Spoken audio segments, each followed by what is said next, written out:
ಇಲ್ಲ, ಒಂದಿಂಚು ಸೊತ್ತನ್ನ ಯಾರು ತಿನ್ನುವಂತಿಲ್ಲ. ಯಾರು ತಿಂದಿದ್ದಾರೋ ಅವರ ವಿರುದ್ಧ ನಾವು ಹೋರಾಟ ಮಾಡಿಯೇ ಮಾಡ್ತೇವೆ. ನಮ್ಮ ಹಕ್ಕನ್ನ ಪಡೆಯಲು ನಾವು ಕೊನೆಯುಸಿರುವವರೆಗೂ ಹೋರಾಟ ಮಾಡ್ತೇವೆ. ಈ ನಿಟ್ಟಿನಲ್ಲಿ 18ನೇ ತಾರೀಕು ನಮ್ಮ ಪಕ್ಕದ ಅಡ್ಯಾರ್ ಕನ್ನೂರಿನ ಅಡ್ಯಾರ್ ಗಾರ್ಡನ್ನಲ್ಲಿ ಕರ್ನಾಟಕ ಉಲಮಾ ಕೋಆರ್ಡಿನೇಷನ್ ಕಮಿಟಿ ಹಮ್ಮಿಕೊಂಡಂತಹ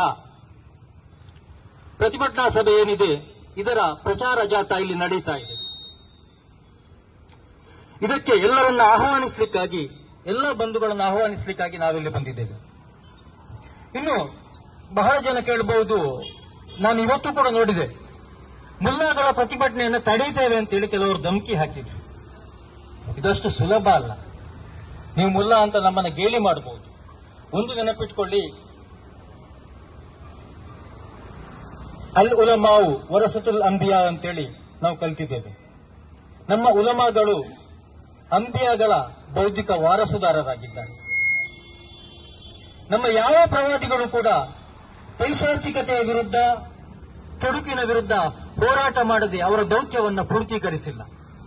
ಆ ನಂತರ ಬಂದಂತಹ ಸಹಾಬಾಗಳು, ತಾಬಿಗಳು ಎಲ್ಲರೂ ಕೆಡುಕಿನ ವಿರುದ್ಧ ಹೋರಾಟವನ್ನೇ ಮಾಡ್ತಾ ಬಂದಿದ್ದಾರೆ. ಆ ನಂತರದ ಕಾಲದಲ್ಲಿ ಬಂದಂತಹ ಮದ್ಹಬ್ನ ಇಮಾಮ್ಗಳು ಕೂಡ ಕೆಡುಕಿನ ವಿರುದ್ಧ, ಪೈಶಾಚಿಕ ಶಕ್ತಿಗಳ ವಿರುದ್ಧ ಹೋರಾಟವನ್ನೇ ಮಾಡುತ್ತಾ ಬಂದಿದ್ದಾರೆ. ಅವರೆಲ್ಲರೂ ಹೋರಾಟದಲ್ಲಿ ಗೆದ್ದಿದ್ದಾರೆ ಮತ್ತು ಅವರ ಹೋರಾಟವನ್ನ ಮುಂದಿನ ತಲೆಮಾರಿಗೆ ವರ್ಗಾಯಿಸುತ್ತಾ ಹೋಗಿದ್ದಾರೆ. ಈ ಹೋರಾಟದ ಸಂಕಲೆ ಬಹಳ ದೀರ್ಘವಾದುದು, ಬಹಳ ಉದ್ದ ಇದೆ. ಈ ಸಂಕಲೆ ಇವತ್ತಿಗೂ ನಿಂತಿಲ್ಲ.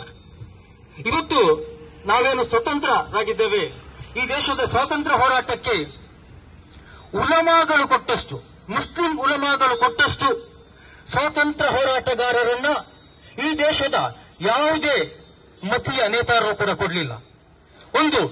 ಈ ದೇಶದ ಸ್ವಾತಂತ್ರ್ಯ ಸಂಗ್ರಾಮಕ್ಕೆ ನಮ್ಮ ಮದ್ರಸಾಗಳು ಕೊಟ್ಟಷ್ಟು ಹೋರಾಟಗಾರರನ್ನು ಈ ದೇಶದ ಯಾವುದೇ ಯೂನಿವರ್ಸಿಟಿಯು ಕೊಡಲಿಲ್ಲ ಅಂತ ಹೇಳುವುದನ್ನು ಈ ಸಂದರ್ಭದಲ್ಲಿ ನಾನು ಸೂಚ್ಯವಾಗಿ ಹೇಳಲಿಕ್ಕೆ ಬಯಸ್ತೇನೆ. ಉಲಮಾಗಳ ಹೋರಾಟ ಯಾವ ರೀತಿ ಇತ್ತಂತ ಹೇಳಿದ್ರೆ, ಅವರು ಬ್ರಿಟಿಷ್ ಭಾರತವನ್ನ ದಾರುಲ್ ಹರ್ಬ್ ಅಂತೇಳಿ ಘೋಷಿಸಿದ್ರು, ಸಂಘರ್ಷದ ನಾಡು ಅಂತೇಳಿ ಘೋಷಿಸಿದ್ರು. ಸಂಘರ್ಷದ ನಾಡಿನಲ್ಲಿ ಪ್ರತಿಯೊಬ್ಬ ಮುಸ್ಲಿಮನಿಗೂ ಜಿಹಾದ್ ಕಡ್ಡಾಯ ಅಂತೇಳಿ ಘೋಷಿಸಿದ್ರು. ಬ್ರಿಟಿಷರ ವಿರುದ್ಧದ ಯುದ್ಧವನ್ನ ಮುಸ್ಲಿಂ ಉಲಮಾಗಳು ಜಿಹಾದ್ ಅಂತ ಹೇಳಿ ಘೋಷಿಸಿ ಈ ದೇಶದ ಸ್ವಾತಂತ್ರ್ಯಕ್ಕಾಗಿ ಲಕ್ಷಾಂತರ ಮಂದಿ ಉಲಮಾಗಳು ಪ್ರಾಣವನ್ನು ತೆತ್ತಿದ್ದಾರೆ. ನಿಮಗೊಂದು ವಿಚಾರ ಗೊತ್ತಿರಬಹುದು, ಕಾಲಾಪಾನಿ ಅಂತ ಹೇಳುವಂತಹ ಶಿಕ್ಷೆಯ ಬಗ್ಗೆ ನೀವು ಕೇಳಿರಬಹುದು. ಅಂಡಮಾನ್ನ ಜೈಲಿನಲ್ಲಿ ಕತ್ತಲ ಕೋಣೆಯಲ್ಲಿ ಶಿಕ್ಷಿಸುವಂತಹ ಅತ್ಯಂತ ಇತಿಹಾಸ ಕಂಡಂತ ಅತ್ಯಂತ ಕ್ರೂರ ಶಿಕ್ಷೆ.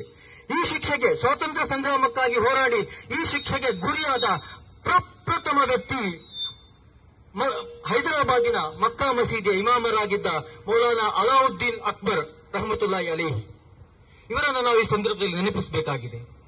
ಅದೇ ರೀತಿ ಈ ದೇಶದ ಸ್ವಾತಂತ್ರ್ಯ ಸಂಗ್ರಾಮವನ್ನ ಮುಸ್ಲಿಮರು ಯಾವ ರೀತಿ ಜಿಹಾದ್ ಅಂತೇಳಿ ಪರಿಗಣಿಸಿದ್ರು ಅಂತ ಹೇಳಿದ್ರೆ, ಮೌಲಾನಾ ಸೈಯದ್ ಅಹಮದ್ ಸಯೀದ್ ಅಂತ ಹೇಳುವಂತಹ ಒಬ್ರು ವಿದ್ವಾಂಸರು, ಅವರ ಪ್ರಾರ್ಥನೆ ಹೇಗಿತ್ತು ಅಂತ ಹೇಳಿದ್ರೆ, ಇಲಾಹಿ ಇಲಾಹಿ ದೇ ಮುಜೆ ಶಹಾದತ್ ನಸೀಬ್, ಇಲಾಹಿ ದೇ ಮುಜೆ ಶಹಾದತ್ ನಸೀಬ್, ಏ ಅಫ್ಸಲ್ ಸೆ ಅಫ್ಸಲ್ ಇಬಾದತ್ ನಸೀಬ್. ಅಲ್ಲಾಹನೇ ನನಗೆ ರಕ್ತಸಾಕ್ಷಿಯ ಭಾಗ್ಯವನ್ನು ನೀಡು, ಆರಾಧನೆಗಳಲ್ಲೇ ಶ್ರೇಷ್ಠ ಆರಾಧನೆಯಾದ ಶಹಾದತ್ನ ರಕ್ತಸಾಕ್ಷಿಯ ಭಾಗ್ಯವನ್ನು ನನಗೆ ನೀಡು ಅಂತ ಹೇಳಿ ಒಬ್ಬ ಸೈಯದ್ ಅಹಮದ್ ಸಯೀದ್ ಅವರು ಬರೆದಿದ್ದಾರೆ. ಅದೇ ರೀತಿ ನಮ್ಮ ಪಕ್ಕದ ಕೇರಳದ ಒಲಿಯಂಗೂರು ಉಮರ್ ಖಾಲಿ ರಹಮತುಲ್ಲಾಹಿ ಅಲೈಹಿ, ಇವರ ಬಗ್ಗೆ ನೀವೆಲ್ಲರೂ ಕೇಳಿರಬಹುದು. ಇವರ ಹೋರಾಟ ಯಾವ ರೀತಿ ಇತ್ತು ಅಂತ ಹೇಳಿದ್ರೆ, ಶುಕ್ರವಾರದ ಜುಮಾ ನಮಾಜಿನ ಬಳಿಕ ಅವರು ಮಾಡ್ತಾ ಇದ್ದಂತಹ ಉರಿ ಭಾಷಣ, ಎಂತಹ ಅಸಹಕಾರ ಚಳವಳಿಗೆ ಇರಬಹುದು, ಕ್ವಿಟ್ ಇಂಡಿಯಾ ಚಳವಳಿಗೆ ಇರಬಹುದು, ಈ ಉರಿ ಭಾಷಣ ಎಷ್ಟು ಕಹಿಯಾಗಿರ್ತಾ ಇತ್ತು ಅಂತ ಹೇಳಿದ್ರೆ, ಬ್ರಿಟಿಷ್ ಗವರ್ನರ್ ಜನರಲ್ ಒಬ್ಬ ಅವರನ್ನು ಬಂಧಿಸಲು ಬಂದಾಗ ಆತನ ಮುಖಕ್ಕೆ ಉಗುಳಿದಾಗ